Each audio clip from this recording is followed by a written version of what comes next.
सबसे पहले सर सवाल आपसे यही है कि आपके ख्याल में कितना मौसर साबित हो सकता है अफगानिस्तान की सूरत हाल को तब्दील करने के लिए वज़ीर ख़ारजा का ये जो गैर मामूली इजलास हुआ है इस्लामाबाद के अंदर। हमने देखा तो वादे वही तो बहुत ज्यादा हो गए, अमली तौर पर भी क्या आपको लगता है कि उसी तरीके से दुनिया मदद करेगी अफगानिस्तान की? जी, ये एक दुरुस्त सिमत में एक बड़ा कदम है। देखिए, इस कॉन्फ्रेंस के होने से पहले क्या हो रहा था, किसी को कुछ नहीं पता था, कोई कुछ नहीं करना चाह रहा था। सारे कह रहे थे, कोई कह रहा था अमेरिका कुछ करे, यूरोप करे, वो कह रहे थे खिता करे। तो ऐसे में ये बड़ा जरूरी था कि कोई तो शुरुआत करता। फिर साथ ही साथ ये भी था कि मुसलमान दुनिया भी तो अपना हिस्सा डाले बीच में। तो मेरे ख्याल में ये पाकिस्तान की तरफ से एक बड़ी जबरदस्त डिप्लोमेटिक मूव की है उस बर्फ को पिघलाने में, जिसकी वजह से कोई काम नहीं हो पा रहा था। अब नजर तो सूरत हाल, जिस तरह आपने अभी इब्तदाइये में कहा, हर एक को नजर आ रही थी कि अफगानिस्तान में क्या हो रहा है, इतनी बुरी हालत होती जा रही है। अक़वाम मुत्तहिदा की रिपोर्ट्स आ रही थी, हर तरफ से बयानात आ रहे थे, लेकिन कोई कर कुछ नहीं रहा था। अच्छा, उसमें कुछ मुसीबत कह लें, इसको मुश्किल कह लें, वो ये थी कि ये अक़वाम मुत्तहिदा की जो सैंक्शंस हैं 1999 की जो लगी हुई हैं, उन्होंने भी बड़ी पेचीदगी कर दी थी, जिसकी वजह से कोई हुकूमत, बल्कि मैं आपको बताऊं कि अक़वाम मुत्तहिदा की जो WFP वर्ल्ड फूड प्रोग्राम वगैरह भी हैं, वो भी हवाले से मंगवा रहे थे चीजें, क्योंकि बैंकिंग निजामी काम नहीं कर रहा। बैंक जो है वो डरे हुए हैं, वो कहते हैं यार कहीं हम पे सैंक्शंस ना लग जाएं। इस वजह से ये बहुत जरूरी था कि कोई मुल्क ये इनिशिएटिव लेता। अच्छी बात है पाकिस्तान ने लिया, मेरे आपके लिए, हम सब के लिए काबिल फख्र है, और क्यों ना लें, क्योंकि अफगानिस्तान के लिए अगर पाकिस्तान नहीं खड़ा होगा तो फिर कौन खड़ा होगा। और इस वक्त तो मामला अफगानिस्तान में हुकूमत का नहीं है, असल में इस वक्त मसला है अफगानिस्तान के अवाम का, जो इस वक्त भूख और अफलास और सख्त सर्दी के सामने पड़े हुए हैं। तो इस वजह से मेरे ख्याल में, मेरे नजदीक ये बड़ा अच्छा पहला कदम है, लेकिन इसके बाद बहुत कुछ करना है। असल चीज इसकी फॉलोअप। जी अच्छा साहब, मैं दो चीजें पूछूंगा, एक मेरा छोटा सा कमेंट और फिर एक सवाल है। कमेंट मेरा इस पे ये है कि बहुत सारे लोगों का ये ख्याल है कि जी रवैयों में तब्दीली अगर वेस्ट और अमेरिका में आनी चाहिए तो अफगान तालिबान जो इस वक्त हुकूमत कर रहा है उनके रवैये में भी तब्दीली आनी चाहिए, इन्हें भी कुछ मस्बत पहलू दिखाने होंगे, मस्बत रवैया अख्तियार करना होगा। जब तक ये इनको तस्लीम नहीं करता इनको मुल्क को कुछ भी नहीं होगा। मेरा सवाल साथ आप इसके साथ आप यूँ ले लीजिए कि अब लोग कह रहे हैं कि जो ह्यूमन राइट्स की बात हो, औरतों की पढ़ाई तालीम, बच्चों की हो, माइनॉरिटीज़ का इशू हो, कहते हैं बहुत पीछे है, इंक्लूसिव गवर्नमेंट वगैरह भी अभी बहुत दूर है। अब तो अमेरिकन जो है वो थ्रू यूरोपियन यूनियन शायद कुछ करना चाहते हैं, लेकिन लोग ये कह रहे हैं चौधरी साहब कि जब तक इनको तस्लीम नहीं किया जाता इनके मसाइल हल नहीं होंगे। ठीक है, कॉन्फ्रेंस बहुत अच्छी हो गई, सऊदी अरब की तजवीज़ थी, पाकिस्तान ने अमली तौर पर काम करके दिखाया, प्लेजेस हो गई, कहा जा रहा है 1 बिलियन रियाल सऊदी अरब ने, 400 मिलियन डॉलर कुवैत ने, 30 मिलियन डॉलर पाकिस्तान ने, बाकियों ने भी कहा। अब सवाल ये है कि ये अमेरिका का रवैया आपके ख्याल में किन बुनियाद पर नरमी इख्तियार करेगा, तो सारी चीज़ें थ्रू होंगी। और दूसरा जो आपने अभी बात की है कि फॉलो अप, लोग कह रहे हैं फॉलो अप में देखना होगा कि ये प्लेजेस जो है ना वाकई हार्ड रियलिटी में बदलती हैं। देखिए, तस्लीम करने का जो मसला है वो मैंने आपको बताया कि इसमें कुछ कानूनी पेचीदगियां हैं। ये 1267 रिजीम जो है, ये उसके तमाम सैंक्शंस तमाम कौमों ने अपने नेशनल लॉज में समो दिए हो। तो इसकी डी लिस्टिंग का एक बड़ा लंबा अमल है। अगरचा अमेरिका ने तालिबान के साथ जब डील की तो उन्होंने इस बात का इत्तेफाक किया, इकरार कि हम इसको डी लिस्ट करेंगे, लेकिन उन्होंने किया नहीं। अच्छा, अब बाकी दुनिया फिर क्या करे, क्योंकि सियासी तौर पर अगर अमेरिका और यूरोपियन ये नहीं करते हैं तो कोई और मुल्क अगर करेगा तो सारा उसका नजला सैंक्शंस का उस पर भी आ जाएगा। तो चुनाचे पाकिस्तान ने जो हिकमत अमली की है वो ये है कि हम तमाम खित्ते के मुमालिक, यानी चीन और रूस और ईरान और वस्ती एशिया के मुमालिक, तुर्की, अगर ये मिलकर कोई सोच विचार करके एक फैसला करते हैं तो फिर वेस्ट की तरफ से इतनी ज्यादा रेजिस्टेंस शायद ना हो। उनके साथ कोऑर्डिनेशन भी जारी है ट्राइका प्लस में। तो इसलिए मैं कहता हूं कि जी तस्लीम करने में जो जल्दी नहीं की जा रही उसके अंदर हिकमत है। ये तालिबान के अपने लिए भी अच्छा है, पाकिस्तान के लिए भी अच्छा है, खित्ते के लिए भी अच्छा है।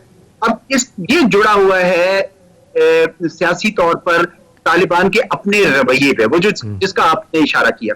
अब तालिबान भी वो जिस तरह सारे उसको कहते हैं कि जनाब please help us to help you, आप अपने जितने वादे आपने किए थे, जो आपसे तवक्कुआत वाबस्ता हो गई हुई हैं, आप बराहे मेहरबानी उनके ऊपर कुछ पेशरफ्त करें। तो ये एक नुक्ता अलबत्ता जरूर उठाया जाता है अमेरिका से सवाल करते वक्त। हमने भी बहुत सारे थिंक टैंक्स में वहां बातचीत की है। नुक्ता ये उठाया जाता है कि जनाब आप अगर तालिबान से चाहते हैं कि वो अपनी कमिटमेंट्स पूरी करें तो please enable them, because if you disable them how do you expect that they will meet their commitments. तो ये अमेरिका के लिए भी एक बड़ा मुश्किल सवाल आ गया कि वो क्या तालिबान को फेल करना चाहते हैं या कामयाब करना चाहते हैं। तो उसमें आ गई है अमेरिका की दाखिली सियासत। अमेरिका की दाखिली सियासत इस तरह आ गई है कि रिपब्लिकन्स ने डेमोक्रेट्स पे बहुत दबाव डाला हुआ है, जिसकी वजह से जो बाइडेन की हुकूमत कोई काम करने को तैयार नहीं है। इसमें तो साहब एक चीज जो आपने बड़ी अहम की है, इसका मतलब है कि ये सारे के सारे OIC का एफर्ट हो, UN का हो, यूरोपियन यूनियन का हो, किसी का भी हो, वो कामयाब नहीं होगा जब तक कि 1267 वो कहते हैं कि जब ये तब्दील ना हो UN का। तो इसके लिए आपके ख्याल में अमेरिका को खुद ही इनिशिएटिव लेना पड़ेगा, उनकी कांग्रेस से इसकी मंजूरी होगी कि इसको खत्म किया जाए ताकि बाकी दुनिया उनके साथ काम कर सके, कोई बैंकिंग चैलेंज बन पाए? दो सतह पे जी। अच्छा। मेरा नहीं ख्याल कि अमेरिका की कांग्रेस उसमें इन्वॉल्व होगी। अच्छा। दो सतह पे ये काम होना है। एक सतह तो ये है जो आपने हुकूमत गवर्नमेंट टू गवर्नमेंट, हुकूमत की सतह पर। दूसरा है नॉन गवर्नमेंटल सतह पे। तो गैर हुकूमती में तो कोई सैंक्शंस का असर नहीं है, वहां सिर्फ असर है बैंकिंग सिस्टम का। तो चुनांचे इसमें OIC के एलामिया में लिखा हुआ है कि आप अक़वाम मुत्तहिदा के साथ बैठे, सर जोड़े और उन सैंक्शन से एक ह्यूमैनिटेरियन असिस्टेंस की एग्जेम्पशन ले लें। यानी बाकी सैंक्शंस को तो बाद में करेंगे, लेकिन अगर ये एग्जेम्पशन हो जाए तो बैंक्स विल फील कॉन्फिडेंट कि चले ह्यूमैनिटेरियन असिस्टेंस हम रिसीव कर सकते हैं। और अगर वक्त है कि ये नहीं होता, मसला मिसाल के तौर पे इन्होंने ट्रस्ट फंड बना दिया इस्लामिक डेवलपमेंट बैंक। अब ये बहुत सारी तंजीमें OIC की अपनी भी हैं जिनके जरिए आप बराहे रास्त यानी अफगान हुकूमत को शामिल कर किए बगैर आप डायरेक्ट अवाम के साथ जाके उनकी मदद कर सकते हैं। उस पर सैंक्शन कोई नहीं आई। तो रास्ते मौजूद हैं एहतशाम साहब, वो बस सिर्फ ये है कि पॉलिटिकल विल की थोड़ी कमी थी जो मेरे ख्याल में अब थोड़ी मोबिलाइज हुई है। तो मुझे उम्मीद है कि इंशाल्लाह चलेगा। अच्छा आजाद चौधरी साहब, प्राइम मिनिस्टर के इस बयान को आप किस तरह से देखते हैं? उन्होंने कहा अमेरिका दुनिया के मुख्तलिफ ममालिक से अपील की है कि अफगानिस्तान के लोगों की अगर इमदाद करनी है, इस वक्त अफगानिस्तान के अंदर जो एक बहरान जन्म ले रहा है, तो प्री कंडीशंस ना लगाई जाएं कि इंक्लूसिव गवर्नमेंट हो, इंसानी हुकूक के हवाले से, बच्चों की तालीम के, खवातीन के तहफ़्फ़ुज़ के हवाले से जो बात करते हैं, ये कंडीशंस ना लगाई जाएं, क्योंकि वो कहते हैं कि पश्तूनों का अपना कल्चर है, हर मुल्क का अपना ही कल्चर होते हैं। तो इस स्टेटमेंट को आप कैसे देखते हैं? ये एक हद तक तो ये बात दुरुस्त है कि आप मगरिब का जमहूरी निजाम जिस तरह पहले आपने नाफज करने की कोशिश की और कामयाब नहीं हुआ, ना सिर्फ यहां नहीं हुआ, इराक में नहीं हुआ, लिबिया में और भी जगहों पर नहीं हुआ, तो उस हद तक तो ये बात बिल्कुल दुरुस्त है। हाँ। लेकिन हद तक के खित्ते के अपने ममालिक की भी तवक्कुआत हैं तालिबान के साथ। चले अमेरिका को एक साइड पे छोड़, मिसाल के तौर आपका और मेरा जो मुल्क है वो ये तवक्को करता है कि TTP को, और इसका एलामिया में उसका नाम भी लिया गया है, उसको आप रेन इन करें। अच्छा, ETIM का चीन मुतालबा कर रहा है, रूस कह रहा है कि आप ड्रग कंट्रोल कीजिएगा। तो हर मुल्क ने इनसे कोई ना कोई तवक्कुआत वाबस्ता की हुई। तो इसलिए मैं ये कह रहा हूं कि जो चीजें ये कर सकते हैं कम से कम उन चीजों पे तो अमल करें ना। जब एक बार पेशरफ्त होगी तो फिर सारे कहेंगे हाँ जी हाँ चले, सिलसिला चले। कुछ की है इन्होंने पेशरफ्त, ये मैं ये नहीं कहता कि बिल्कुल नहीं की है, कुछ पेशरफ्त हुई है, लेकिन मेरे ख्याल में उनको भी थोड़ा और ज्यादा काम करने की जरूरत है। तो साहब बिहाइंड द सीन जो बातें चल रही हैं, आई एम श्योर कि आप भी सफारतकारी में आपकी बड़ी महारत है, बड़ा वक्त आपने गुजारा है इसमें, आपके भी इल्म में चीज़ें होंगी जो हम तक बातें पहुंचती हैं। उनमें यह भी है कि अमेरिकन जो है ना वो कुछ चाह रहे हैं तालिबान से थ्रू पाकिस्तान। मसलन ये कि जी वो कहते हैं कि अब बाइडन को जितना सख्त सहना पड़ रहा है अपना ओपोनेंट्स के बातों को, उनके लिए ज़रूरी हो गया कि वो कुछ ना कुछ जो उनके ओपोनेंट्स हैं, अलकायदा हैं, दाइश है और इसके अलावा क्या कहते हैं और आईसिस वाले बैठे हुए हैं, उसके लिए वो चाह रहे हैं पाकिस्तान। ये मुझे पता है कि पाकिस्तान से बातचीत उन्होंने की है, उनके लोग यहाँ भी आए थे कि over the horizon capability America के पास है। वो पाकिस्तान से कह रहे हैं कि हमें इजाज़त दें कि हमारे यहाँ से ड्रोन उड़ के जाएं और जाके वहाँ पे उनको मारें।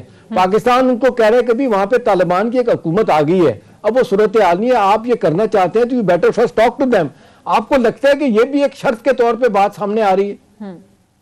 नहीं साहब, मेरे ख्याल में अमेरिका पे ये मुकम्मल तौर पर वाज़ेह कर दिया गया कि पाकिस्तान अपने कोई फिजाई या बहरी अड्डे नहीं देगा, पीरियड। जो पहले किया, अफसोस हुआ, नुकसान हुआ, वहीं से उड़ते थे और हमारे मुल्क में गोले बरसाते थे, बड़ी गलत बात। तो वो तो मेरे ख्याल में जो आपने सुना भी है कि वज़ीर आज़म साहब ने एब्सोल्युटली नॉट को कहा, तो वो तो वाज़ेह है। हाँ, लेकिन इंटेलिजेंस की कोऑपरेशन रहेगी, ग्राउंड लाइंस ऑफ कम्युनिकेशन रहेगी, एयर लाइंस ऑफ कम्युनिकेशन रहेगी। हम बिल्कुल तावन करना चाहते हैं क्योंकि जितना खतरा दहशतगर्दी से पाकिस्तान को है, हमें अंदाजा है कि सारी दुनिया को खतरा है। अमेरिका में अब इस बात का इदराक होता जा रहा है कि ये जो इस वक्त अमेरिका ने एक इकोनॉमिक क्वेश्चन जो शुरू किया है कि पैसे रोक लिए हैं 9 बिलियन के और मालियाती इदारों को भी काम नहीं करने दे रहे, उसकी वजह से एक बहुत बड़ा नुकसान आ सकता है।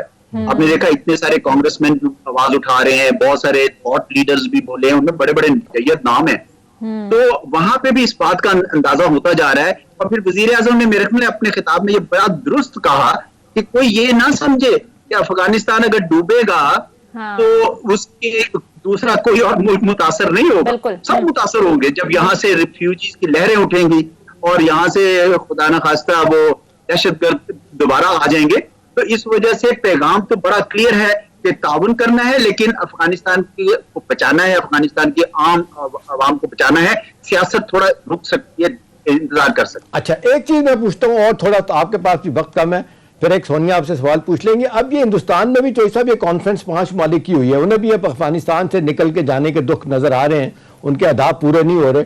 आपको क्या लगता है कि अब क्या मकासद हिंदुस्तान के हो सकते हैं? क्योंकि कई 5 ममालिक के लोग जो है ना वो पाकिस्तान भी इन दिनों आए हुए थे, उनमें कुछ लोग ऐसे भी हैं। तो आपको क्या लगता है कि हिंदुस्तान की क्या मकासद है? हिंदुस्तान अब किस तरीके से अपना इन्फ्लुएंस लाना चाहता है? मेरी इतला ये है कि हमारी कॉन्फ्रेंस तय होने से पहले हिंदुस्तान का एक सेंट्रल एशिया के साथ डायलॉग होता है, वो तय था। ये मेरी इतला ये है।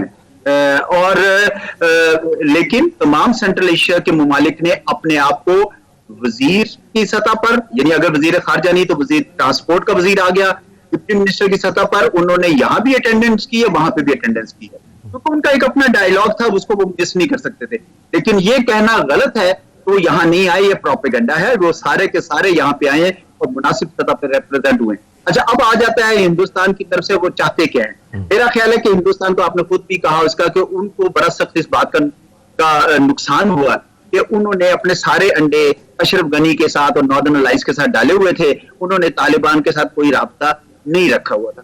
अब नतीजतन अब यह है कि वो समझ नहीं आ रही कि उनको जगह मिले तो कहां मिले। तो पहले भी अमेरिका ही इनको जगह देता था और उनके लिए तो असल मकसद ये था कि अफगानिस्तान में आके पाकिस्तान के ऊपर 2 फ्रंट सिचुएशन बनाई जाए, डबल ईस्ट वेस्ट स्क्वीज की जाए। वो अब हो नहीं पा रहा। तो खसियानी बिल्ली जो है वो मुमकिन है ताजिकिस्तान या दूसरे मुल्कों के साथ कोई साजबाज करे और कुछ थोड़ा सा प्रोसेस पीस को रोकने की कोशिश करे, लेकिन मेरा ख्याल है कि इस वक्त हिंदुस्तान की हुकूमत जो है वो पत्ते एक किस्म की हार बैठी है। सही। अच्छा एजाज चौधरी साहब, जैसे अभी आपने भी जिक्र किया और हमने देखा प्राइम मिनिस्टर ने भी बड़े वाज़ेह अंदाज में बात की कि अगर दुनिया को दाइश के खतरे और मुहाजिरीन के खतरे से निमटना है तो हम सबको मिलकर अफगानिस्तान को मुस्तहकम करना होगा। अगर माजी में जो कुछ होता रहा अफगानिस्तान के अंदर, दुनिया जिस तरीके से उसकी लपेट में, आपको क्या लगता है दुनिया को इस चीज का इदराक नहीं है? बिल्कुल है जी, और कॉन्शियसनेस बढ़ रही है। खित्ते के मुमालिक को तो बहुत ज्यादा है, लेकिन अब यूरोपियंस और अमरीकियों को भी एहसास होता जा रहा है कि ये दोबारा अगर आईएसआईएस और स्पेशली अलकायदा अगर दोबारा वहां पे जन्म ले गए और बहुत ज्यादा आगे मजबूत हो गए, तो ये तो आप सन 2001 से पीछे वाली सूरत हाल में चले जाएंगे। तो इसलिए ये तो मेरा ख्याल में आहिस्ता है, लेकिन वो फंसे हुए हैं अपने उसमें लॉक जैम में। सबसे बेहतर हाल यही होगा कि अमरीकी जो है ना स्टेप बाय स्टेप अप्रोच करते हुए सैंक्शन रेजीम को थोड़ा सा एग्जेम्पशन लें, मामला सलामती काउंसिल में दोबारा लेकर जाएं, तालिबान को डी लिस्ट करने के 2 स्टेप अप्रोच करें ताकि कुछ रास्ते खुले, वरना अदरवाइज उनको बड़ा नुकसान होगा और उनके साथ साथ पूरी दुनिया और पूरे खित्ते को नुकसान।